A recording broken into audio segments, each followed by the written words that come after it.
Hello, welcome to the TMZ podcast. I'm Branson Quirk. And I'm Tony. What's up, Tony? What's up, dude? It's been a while since we did a pod together. So if you must know, Tony and I, we run the podcast department, okay?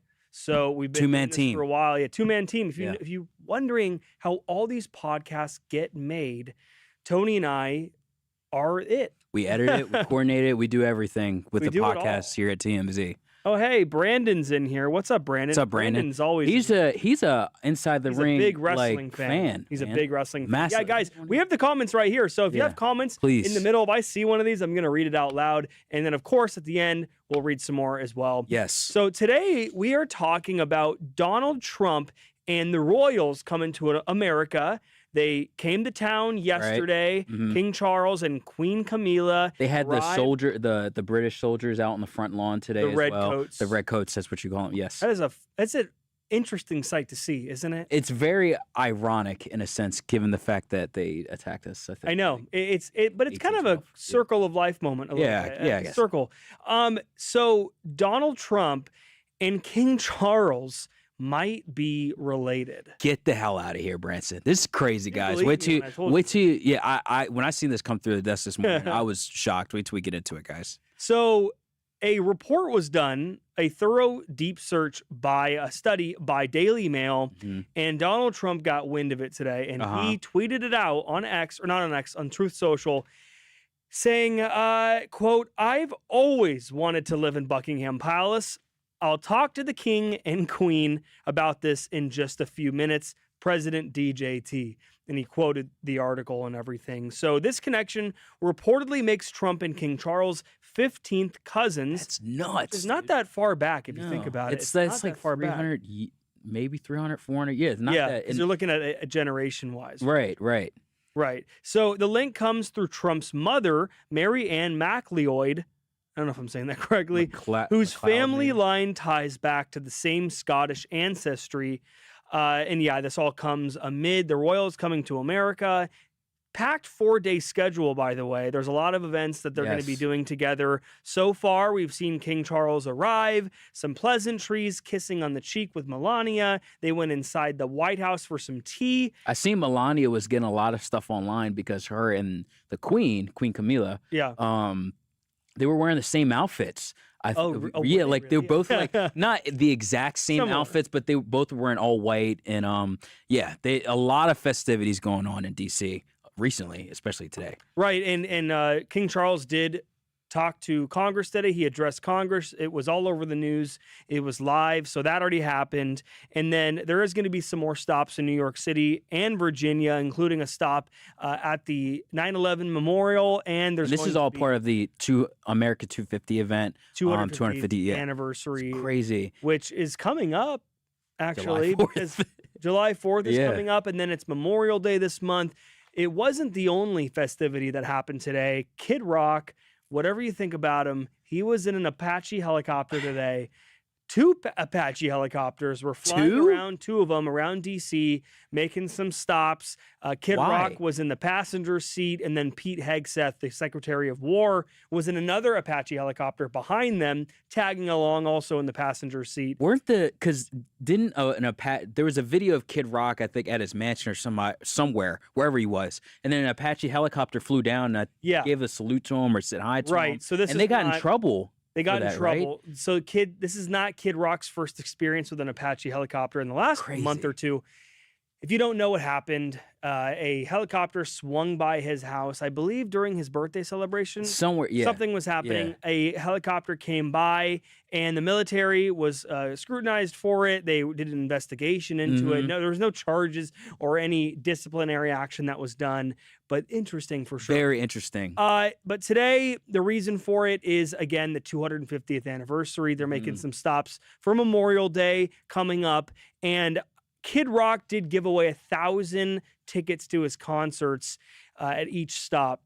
So there's that. Interesting. Well, Whatever you want to think about. Hey, man, Kid Rock, don't agree with you at all, but I respect the hustle, I guess. Respecting the hustle. But yeah, I mean, this is interesting. I want to know if Donald Trump and King Charles are related. I want to know this thing. 15th cousins, dude. I mean, it's just a crazy story. Crazy. And them crazy. coming over amid this whole Iran conflict as well is fascinating because it's interesting to look at the way that a person of power in the U.S. can act and a person of power in the UK can act. It's a whole different thing. Oh, it's completely different with just their whole system. Well, it's a diplomatic difference. Yes. I was doing some research about King Charles and the way that he has to act in situations like Donald Trump can go on social media and just tweet out anything that he wants. Yeah, he can't do that. He can do all this stuff, but King Charles cannot do as much as a U.S. president. There's some laws in place over there regarding that.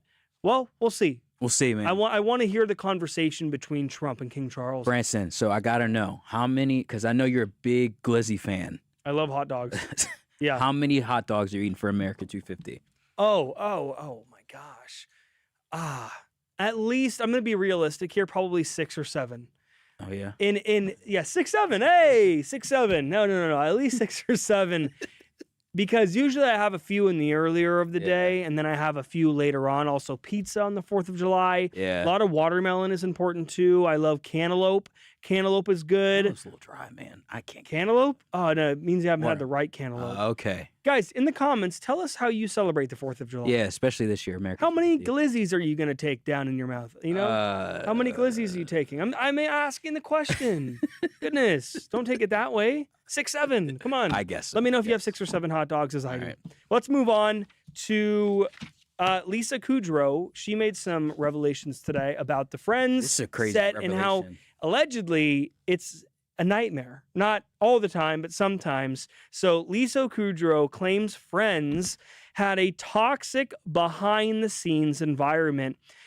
As you know, Right. she played Phoebe. Phoebe, yeah. Right? Have you watched? I haven't seen it. I can't tell you that I've sat down from start to finish and seen Friends because sitcoms weren't really my jam. But Friends was a cultural phenomenon. Like, they really paved the way for, like, obviously there were sitcoms before them, but, like, they were just took over all of pop culture with their show. Right. I mean, I love sitcoms. I love Everybody Loves Raymond. I can't get into them. It's something about You just it's gotta the humor, man. I can't. You have to start listening to Frank more in the show. Okay. Oh, computer died. Great.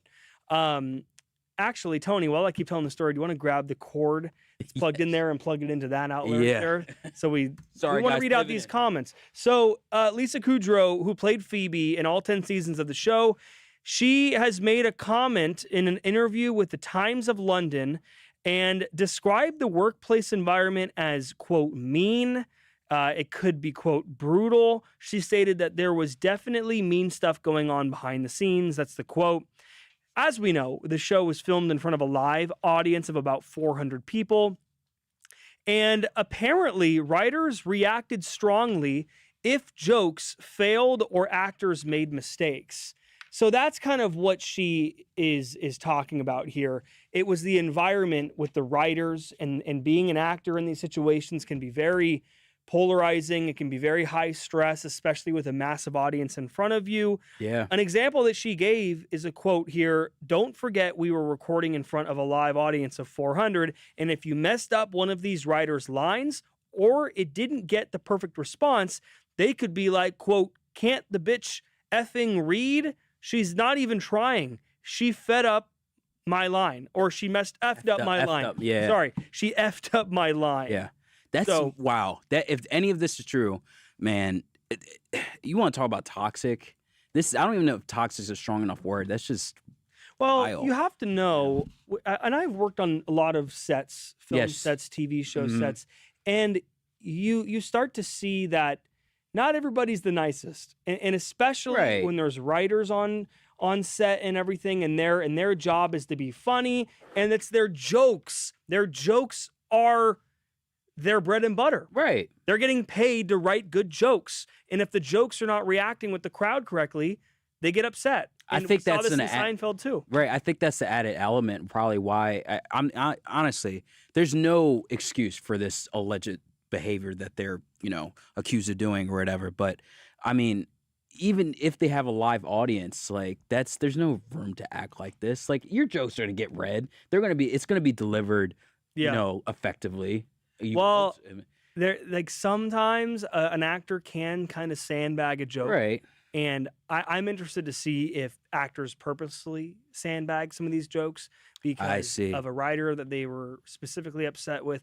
I mean, there's a lot here. Like I said, Seinfeld, this exact same thing happened as well. I see. Jerry Seinfeld has talked about jokes not landing. Who else? Larry David, as we all know and love, has said the same thing in his own special way. Another quote from Kudrow in this interview said, quote, "We know that back in the room, the guys would be up late discussing their sexual fantasies about Jennifer and Courtney. Quote, it was intense." So That's, dude. yeah, so she made some writing room allegations about 12 to 15 staffers, and that most of these were men doing this.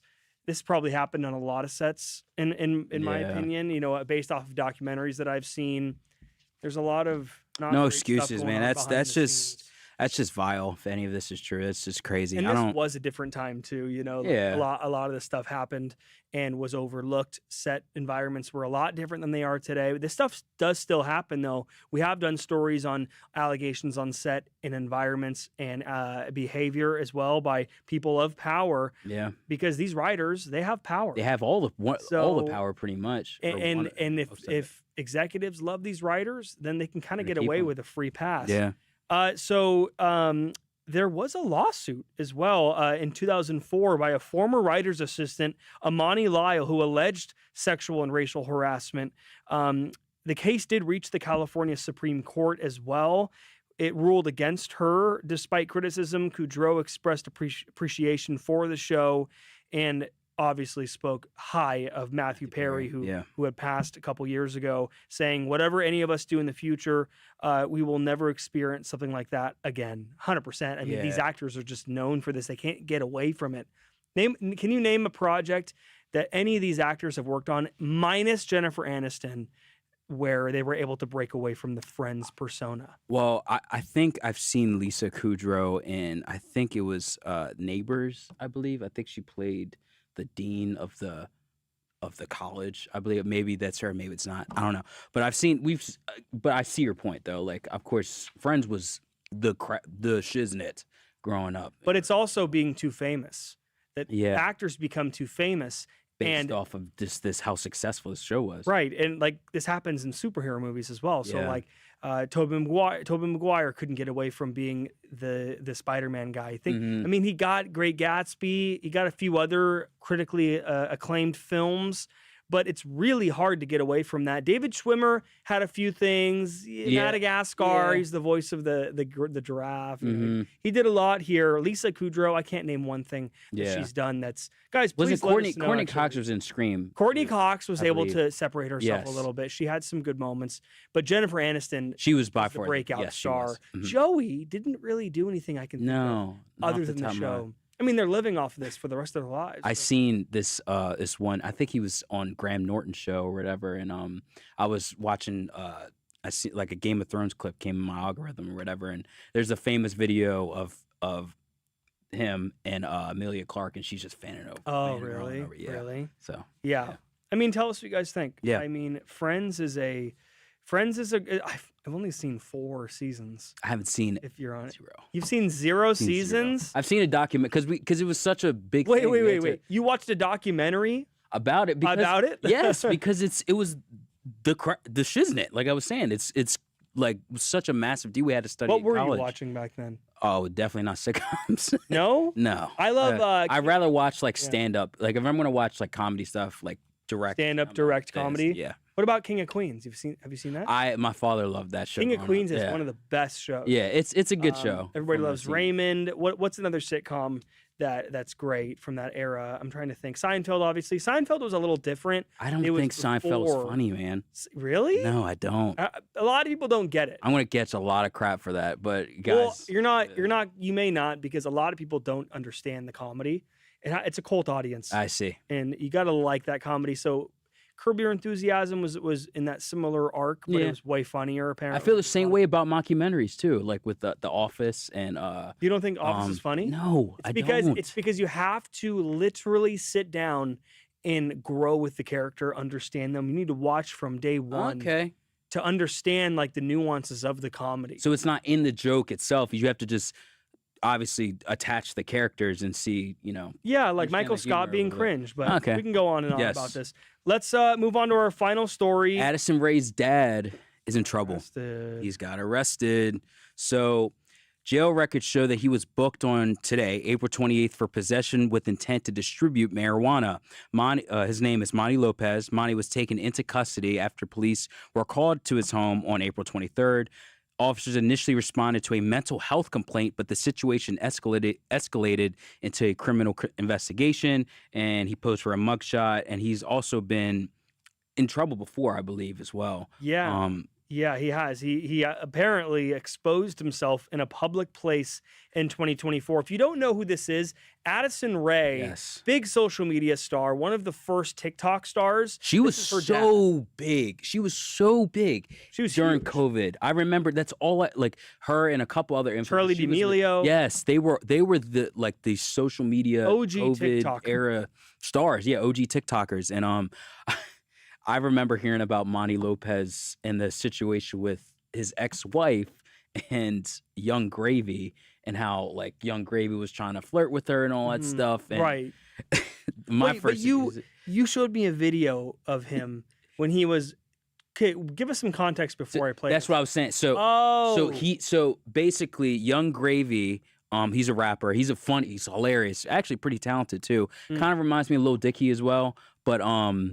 But basically, there was this stuff coming out that he was flirting with his Monty Lopez's ex-wife, and there started like a little beef between the two. And Monty Lopez even made a diss track and all that stuff. And I seen this one TikTok. I think we're about to play it now. So Young Gravy wanted to box him. Is that correct? Yes, basically, yeah. That was floated out there as well. They wanted to box. Well, let's each play other. this. This went viral back then of him. Can I get a